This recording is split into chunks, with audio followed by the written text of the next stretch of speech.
ආයුබෝවන් අරුණ ඉබ්බා YouTube චැනලය වෙත ඔබව සාදරයෙන් පිළිගනු ලබනවා. රත්නපුර බලංගොඩ ප්‍රධාන මාර්ගයේ පැල්මඩුල්ල නගරයේ සිට කිලෝමීටර් 7ක් දුරින් නැති දෙල්ගස් හන්දියෙන් මීටර් 50ක් පමණ ඉදිරියට ගිය විට වේගඟට සමීපව ඕපනායක යෝධ පුස්වැල පිහිටා ඇත. මෙම යෝධ පුස්වැල කාගේත් අවධානයට ලක් නොවූ ස්ථානයක් ලෙස සඳහන් කළ හැකිය.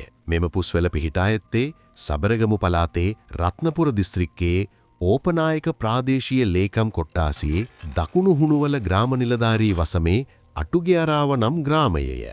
මෙම පුස්වැල මුල්වරට හඳුනා ගනු ලැබුවේ රන්දනීය විද්‍යාලයේ පරිසර සංගමයේ විසිනි. මෙම පුස්වැලේ වට ප්‍රමාණය සෙන්ටිමීටර් 168ක විශාලත්වයකින් යුක්ත වන අතර එය සිංහරාජයේ ඇති යෝධ පුස්වැල වන සෙන්ටිමීටර් 138ක් වන යෝධ පුස්වැලට වඩා විශාලත්වයෙන් යුක්තය.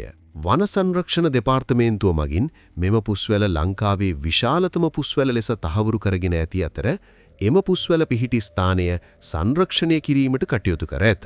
ඒ අනුව එම ස්ථානයේ කුඩා නාමපුවරුවක් සවිකොට මෙම ස්ථානය හඳුනා ගැනීම සඳහා කටයුතු යොදා ඇත.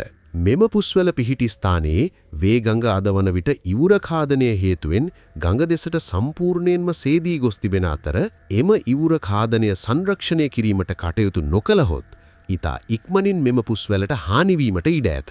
එම නිසා මෙම පුස්වැල විනාශ නොවී මතු පරපුරට රැක ගැනීම සඳහා සංරක්ෂණය කිරීමට කටයුතු කෙරෙන්නේ නම් ඉතා මහඟු කාර්යකි.